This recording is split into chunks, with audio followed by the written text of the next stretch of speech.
Assalamu alaikum wa rahmatullah. Welcome to Crypto Hash Review, where we educate and disseminate information about Bitcoin, cryptocurrencies from a Muslim perspective. And today we want to talk about the banking cartel. Now, when I say banking cartel basically means where people get together and they essentially organize and fix the markets, as opposed to like a monopoly whereby one person organizes owns the whole market. A cartel is a collection of people who effectively agree to work in all best interests. Now, what I mean by cartel is I don't mean that banks don't allow other banks to function or don't allow you to do. What I'm actually referring to is how imposing the banking institution is on our lives, and on every facet of our lives, to the point where you can't almost breathe without the banks somehow, some way having their finger in the pot. I mean, when you start thinking about it, what part of my life do the banks that the banks are not involved in? It's actually very difficult to find any aspect of your lives where banks are not involved. And in this video, I want to just explore some of these ways in which we can see that almost every part of our lives, banks are involved. So the first and most important one for many people is buying a house. As we've covered in previous videos before, right at the point when the dollar was detached from the gold standard in 1971, it was actually possible to buy a house with just 3 years worth of wages. Work for 3 years and you could buy a whole house yours.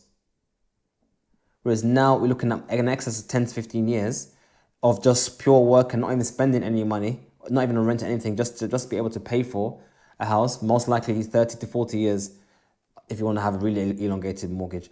But it's not even feasible for most people without the banks. It's been put in such a way that the idea of purchasing a house in cash is almost something you laugh at. He bought a house in cash. How did he do that?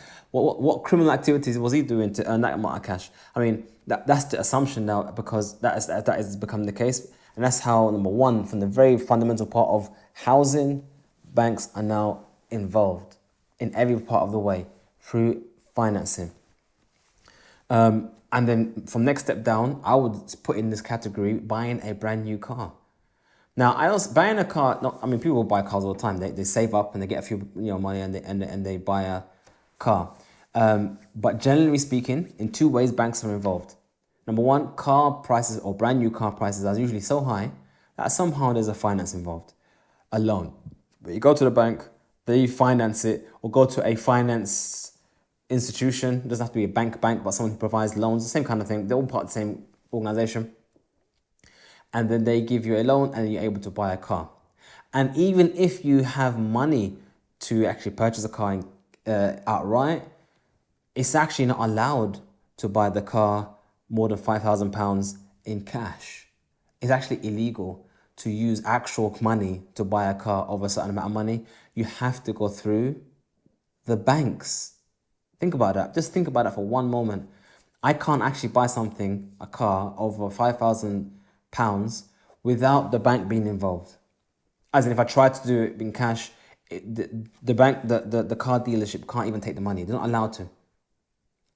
That just will show how deep the banking is involved. And I mentioned in the previous video, another point here, is that even if you wish to save your money in a safety deposit box, so you want to take the cash and put it in the safety deposit box, ironically enough, it's actually a criminal offense to do so. The government says you must put your money in the bank. And it's not just the fact that governments want you to support the banks. I'm sure that's a large part of it as well, because the governments serve the banks. That's just how it is. But obviously, banks also serve the government. So banks have to monitor how you use your money, where you use your money, where does it go, and allows them to track what you do with your money. So again, you lost your privacy in that regards as well. So it's almost like a give and take between the governments and the banks, where they both work together. The governments enrich the banks in the end result. No doubt governments wish to help you, but at the same point, they end up always serving the banks. Even with COVID-19, when the government of the UK said you can get an emergency loan where it is interest-free for the first year, I phoned up the bank. I don't believe that. I said, is it true? Is it interest-free? There's no interest in it. And they said, no, that there is interest, but the government's paying for the interest. So the government's help to you, that's what they said to you, is they'll cover the interest. What that means, let me translate that for you. The government has seen that you're in a difficult situation, you need help, so they're going to repackage some help to you, and the result of that is enrich the banks. The banks still get their cash. So I said to them, why don't you just say an interest free loan? If the bank gave interest-free loan, that means the bank has given you capital and the bank's not making any money. But no, the way the wording is, the government will cover the interest. So therefore, the banks are guaranteed to make their profit. So even though the government is coming to you with a smile on their face, saying we're going to help you, they're really helping the banks. And that's always how it is in all affairs. How do you receive your wages? In the bank. It's almost, cash in hand jobs is almost seen as like a dirty word. Can you imagine going to work as an accountant for KPMG or that kind of thing and say, I want to pay cash in hand? They'll laugh at you. What do you mean cash in hand? Give me your bank details and I'll send it to you. No one wants to take cash. Cash is dirty. Just put it in a bank account. So even receiving the wages that you work hard for has to go through the bank. Has to go through the bank. And in doing so, every transfer, banks take a cut. Every month, I get charged for bank transfers. Every month, just the fee to transfer. And what's happening? It's a transfer of debts. All they're doing transferring, they owe me money, and now I'm transferring that debt that they owe me to someone else, and they're charging me for that. Think about it. They owe me money, and they are charging me to transfer that debt to someone else. Anyway, paying for goods and services using debit card. Again, we've already seen from COVID, people are they're not willing to take cash. They rather have a debit card. Don't touch cash, just debit card. So every time you swipe, even these touch cards, you just tap it and you pay. There's a cost involved. There's a fee involved, and that fee goes and feeds the bank. So every time you go and spend your money just to buy your food, your veg, your meat from the shop, every time you do anything, you're enriching the banks. That's ajib. It's just to show you how overbearing, how dominant the banks are in our lives, that even that. Online payments. Paying your bills, your telephone bill, your electric bill, your gas bill, your light, all that stuff. Have you ever thought about... have you ever... I'm actually talking about online payments, not gas. Paying for stuff like Amazon, Apple. How do you pay for anything? How do you go to any website and pay them except by going through the banks? Literally, the whole internet, e-commerce, feeds the bank directly. And there's no way around it other than Bitcoin. But besides Bitcoin, there's no way around it. How else can you pay someone? Unless you can say, yeah, buy it and I'll bring in the cash later on. Who does that? So online payments is all via the banks. All that money is channeling through the banks, and every interaction there, they are getting paid just to transfer debt from one person to the other. And what I was supposed to say is utilities.